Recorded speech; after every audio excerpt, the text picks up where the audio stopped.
Arsenal menyambangi Fulham di Craven Cottage dalam duel lanjutan Premier League. Di laga ini, The Gunners wajib menang untuk terus bersaing di papan atas. Namun di luar dugaan, Fulham tampil tangguh di hadapan pendukung sendiri.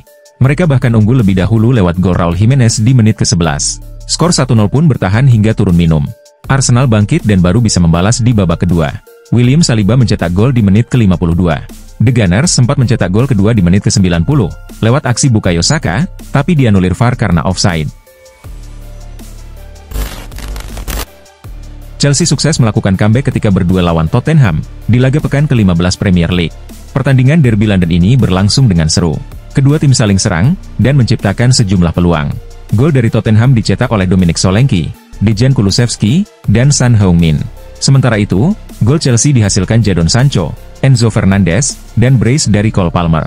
Hasil ini membuat Chelsea mengemas 31 poin dari 15 pertandingan, dan mereka kini ada di posisi kedua klasemen sementara. Napoli menghadapi Lazio di Stadio Diego Armando Maradona dalam lanjutan Liga Italia. Pertandingan berlangsung ketat, tetapi Lazio berhasil mencetak gol pembuka pada menit ke-79 lewat skema serangan balik. Isaksen menerima bola di sisi kanan, memotong ke tengah, dan melepaskan tembakan yang tidak mampu dihentikan oleh kiper Napoli. Napoli berusaha mengejar ketertinggalan di sisa waktu, namun gagal mencetak gol. Tuan rumah tetap berada di posisi kedua dengan 32 poin dari 15 pertandingan, tertinggal 2 poin dari Atalanta. Robert Lewandowski layak menerima pujian atas penampilannya yang luar biasa bersama Barcelona. Meski sudah berusia 36 tahun, penyerang asal Polandia itu tetap mampu tampil di level tertinggi, dengan torehan 22 gol di semua kompetisi sejauh musim ini. Performa impresif ini membuat Barcelona mempertimbangkan untuk memperpanjang kontraknya. Namun, meskipun dalam skenario terbaik kontraknya saat ini berakhir pada 2026, faktor usia membuat Barca perlu segera mencari pengganti jangka panjang.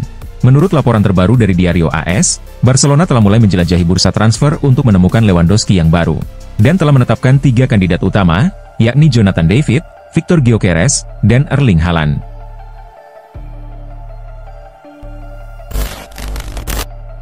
Kylian Mbappe tahun ini tiba di Santiago Bernabeu, dengan sederet prestasi dan catatan individu yang impresif. Namun, musim debut Mbappe bersama Real Madrid tidak berjalan sesuai harapan. Hampir setengah musim berlalu, mantan penyerang AS Monaco itu masih kesulitan menemukan performa terbaiknya. Akibatnya, pemain berdarah Kamerun ini mendapat banyak kritik dari berbagai pihak. Menanggapi hal tersebut, Mbappe mengaku tidak terlalu memikirkannya. Top skorer Piala Dunia 2022 ini menyatakan bahwa kritik adalah bagian dari risiko menjadi pemain bintang. Tentang orang-orang yang berbicara tentang saya, ketika Anda seorang bintang, orang-orang akan berbicara atas nama Anda, ujar Mbappe.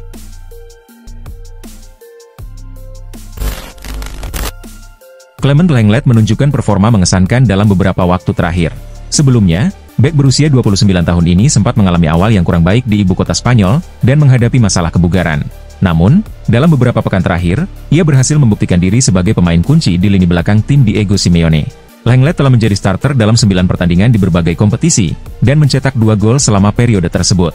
Dengan kualitas yang ia tunjukkan, Atletico Madrid mulai mempertimbangkan untuk merekrutnya secara permanen pada musim panas mendatang. Meski saat ini tidak ada opsi pembelian dalam kesepakatan, jika Lenglet terus tampil konsisten, besar kemungkinan Los Rojiblancos akan mengajukan tawaran untuk mempermanenkan jasanya.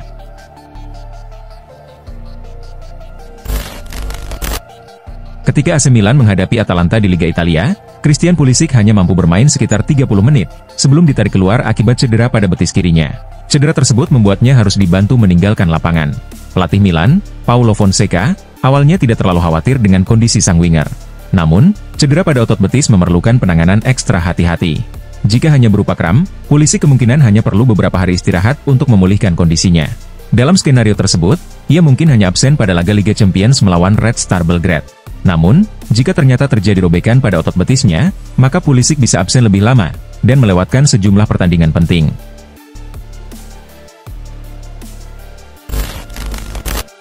Eduardo Boff sempat mengalami insiden serius ketika ia pingsan di lapangan saat Fiorentina melawan Inter Milan dalam pertandingan Liga Italia akhir pekan lalu. Setelah mendapatkan perawatan intensif, gelandang berusia 22 tahun itu kini sedang dalam proses pemulihan. Menurut laporan Gazzetta dello Sport, Boff dijadwalkan menjalani operasi pada Senin. Ia memutuskan untuk memasang defibrilator internal atau alat pacu jantung demi menjaga kesehatannya dalam jangka panjang. Namun, keputusan ini memiliki konsekuensi besar, karena aturan medis olahraga di Italia melarang pemain dengan defibrilator subkutan untuk berkompetisi di liga domestik. Hal ini berarti Boff tidak akan bisa bermain lagi di Italia.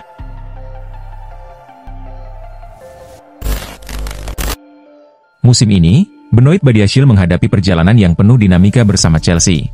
Meskipun baru-baru ini mendapatkan kesempatan bermain di Premier League, waktu bermainnya masih terbatas. Cedera yang dialami Wesley Fofana, memberikan peluang bagi bek berusia 23 tahun tersebut untuk tampil lebih sering. Namun, kondisi ini diperkirakan akan berubah ketika Fofana kembali pulih. Hingga saat ini, Badiashile telah mencatatkan 9 penampilan sebagai starter, dan 2 sebagai pemain pengganti di berbagai kompetisi, termasuk 6 laga di Conference League. Berdasarkan laporan Fitchages, situasi Badiashile sedang dipantau oleh Marseille dan Juventus, menjelang dibukanya jendela transfer, dan berniat mengajukan tawaran pada Januari ini.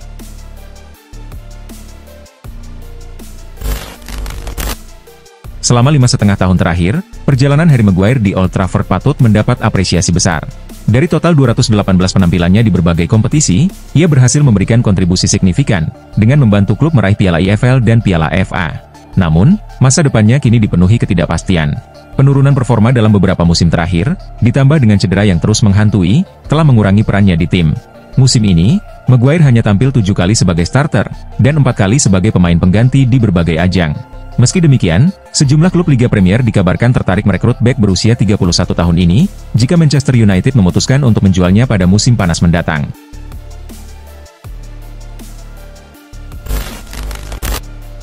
Pep Guardiola tengah menghadapi situasi yang belum pernah dialaminya sepanjang karir kepelatihannya.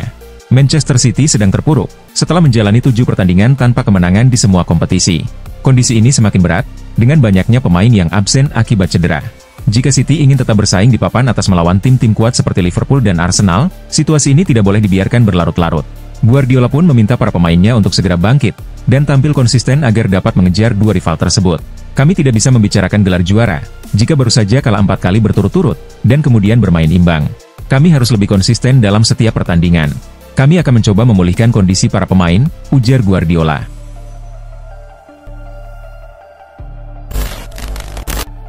Sebelumnya, masa depan Mo Salah sempat menjadi bahan spekulasi karena kontraknya akan berakhir pada akhir musim ini dan memungkinkan dirinya untuk mulai berdiskusi dengan klub asing pada Januari mendatang. Berdasarkan laporan Mirror, Salah akhirnya sepakat menandatangani kontrak baru setelah melalui proses negosiasi yang cukup panjang. Pada awalnya, agen Salah mengusulkan kontrak berdurasi 3 tahun untuk kliennya. Namun, pihak manajemen Liverpool hanya menawarkan perpanjangan 2 tahun. Setelah diskusi yang intens, kedua belah pihak berhasil mencapai kesepakatan dengan kontrak 2 tahun. Dengan gaji sekitar 8 miliar rupiah per minggu, Salah kini menjadi salah satu pemain dengan bayaran tertinggi di Liverpool.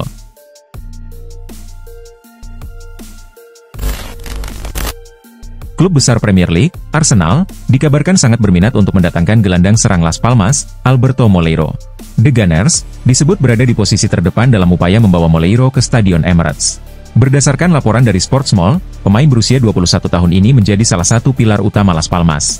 Dan kabarnya, Las Palmas siap melepas pemain asal Spanyol tersebut, jika Arsenal bersedia membayar sekitar 20 juta euro. Namun, Arsenal menghadapi tantangan lain dalam perburuan ini.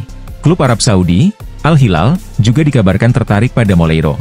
Menurut laporan yang sama, juara bertahan Saudi Pro League itu berencana masuk dalam persaingan untuk merekrut Moleiro pada musim panas 2025.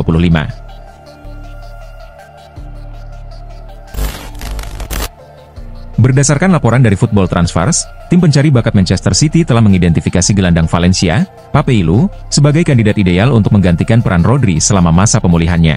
Laporan tersebut mengungkap bahwa tim telah melakukan analisis data serta meninjau rekaman pertandingan Pape-Lu. Manchester City menilai Pape-Lu sebagai pilihan yang cerdas dan hemat biaya, yang diharapkan dapat membantu meningkatkan performa tim mereka yang saat ini berada di posisi keempat Premier League. Selain Pape-Lu, beberapa nama lain juga dipertimbangkan, seperti gelandang Paris Saint-Germain, Warren Zaïre-Emery, dan Martin Zubimendi dari Real Sociedad.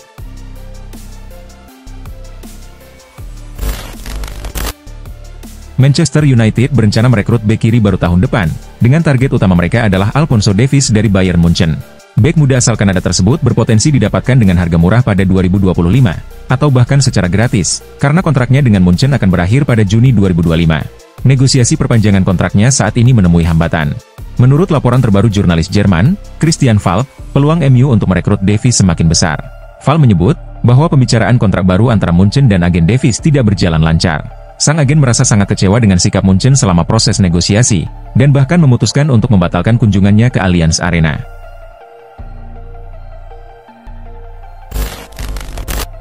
Mantan penyerang Inggris, Emile Heskey, percaya bahwa Harry Kane memiliki peluang untuk menyamai rekor Cristiano Ronaldo dan Lionel Messi sebagai pemain dengan 100 gol internasional.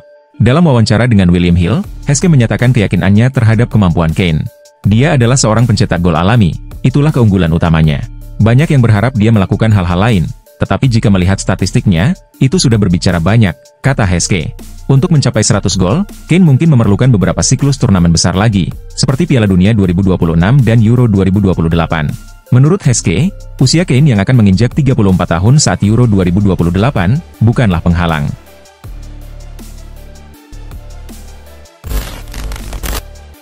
Manchester United menjamu Nottingham Forest di Old Trafford pada pekan ke-15 Premier League, dengan performa Andre Onana menjadi sorotan. Di laga tersebut, Onana membuat kesalahan pada gol Gibbs White, akibat pergerakannya yang keliru. Sementara pada gol Chris Wood, posisinya dianggap kurang ideal. Meski begitu, Ruben Amorim tetap membela kiper asal Kamerun tersebut. Pelatih asal Portugal itu menilai, bahwa situasi seperti yang dialami Onana dapat terjadi pada siapa saja. Ia justru mengapresiasi peran Onana yang beberapa kali melakukan penyelamatan penting. Onana sudah sering menyelamatkan kami. Kami harus terus bermain sebagai tim, dan memperbaiki semua aspek permainan, ujar Amorim.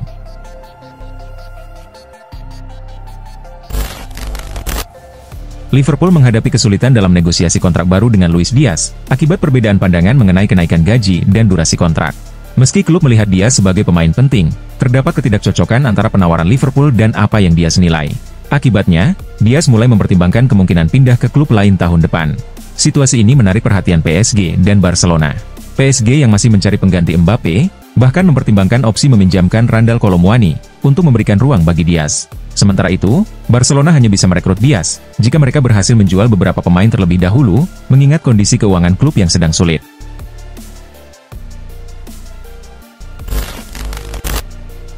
Legenda timnas Jerman dan Real Madrid, Toni Kroos, mengkritik Bayern Munich karena terlalu mengandalkan Jamal Musiala, terutama dalam laga melawan klub-klub besar. Ketergantungan ini terlihat jelas, saat Bayern mengalami kekalahan dari Aston Villa dan Barcelona di Liga Champions. Dalam pertandingan-pertandingan tersebut, Bayern kesulitan menunjukkan performa terbaiknya, karena Musiala absen atau tampil di bawah standar. Menurut saya, Bayern sangat bergantung padanya, terutama ketika menghadapi tim-tim kuat.